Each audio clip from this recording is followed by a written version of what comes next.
Tom Kozlowski and Brady Farkas here on 104.5 The Team and 104.5theteam.com. And joining us on the phone lines, he's the athletic director for UAlbany, Mark Benson. And Mark, the football season is wrapped up for the Great Danes, but some Great Danes on that roster picks up some end-of-season awards. What does that football team take away from the 2015 season? Well, as we finished up last weekend at Stony Brook, where unfortunately we did not win the Golden Apple. This was our first year competing for the Golden Apple in a rivalry series with Stony Brook. But we did pick up some awards. Julian Cox, our freshman, he was named the co-defensive rookie of the year.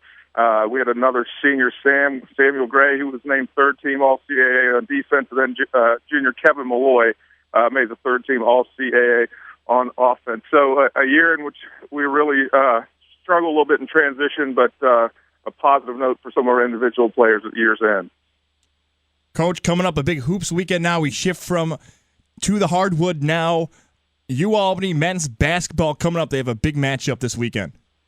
Yeah, we play tonight against NJIT at 7 at FQ Arena, and much like the rest of the country participates in Black Friday, UAlbany basketball hoops is as well. We have a Black Friday sale. So we have $5 reserve tickets, which is 60% off the regular value of a reserve ticket. So it's our way to participate in Black Friday and offer us savings and enticements for hopefully some of our fans to get off the couch, shake off the turkey, and come to Sefsky tonight when we take on NJIT. As long as there's not any crazy Black Friday brawls or anything breaking out, make sure the crowds stay under control over there, because we know how crazy Black Friday shopping can get for some people here in New York.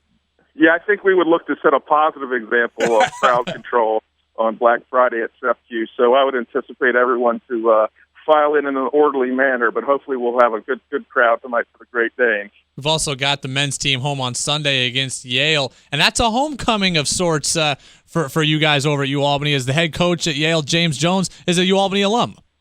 Yeah, James Jones is a UAlbany alum, and I've not had the pleasure of meeting him, so I'm looking forward to being able to introduce myself and meet him. And he's done a really nice job. I think he's been at Yale for 16 to 18 years, so he's done a really good job in a very competitive Ivy League. And nice homecoming for him to come back to FQ. I imagine when he was here that maybe won their docs hours over across the hall at the PE building. But hopefully we'll have a good showing there at Yale 2 o'clock on Sunday. Well, James Jones used to coach at UAlbany as well, and had when he coached at Yale, had a Section 2 product. It was a pretty big name around here back in the day, and Alex Zampier, who became the best player at Yale from Columbia High School.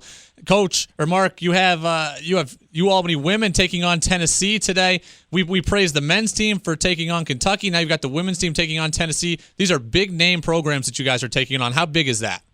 Well, I mean, again, it's a chance to take on, in women's basketball, Tennessee, probably arguably the most storied women's basketball program in the country, maybe with due respect to Louisiana Tech, but number 4 in the country, undefeated. Of course, we're coming into Tennessee undefeated as well, and just a great chance to play a great program on the national stage.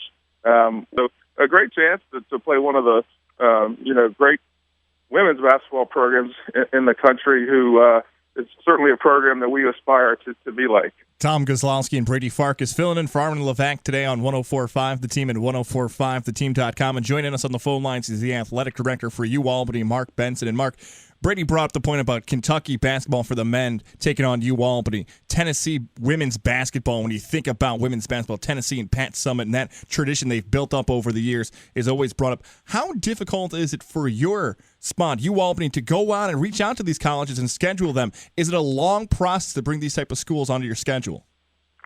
Well, it just depends on the sport. I think both in men's basketball, Coach Brown's done a really good job scheduling over the years. We typically play 2 BCS-type schools on our program on the road. It's really tough to get a program of that magnitude to come to our home arena at SEFQ, but certainly a little easier to play them on the road.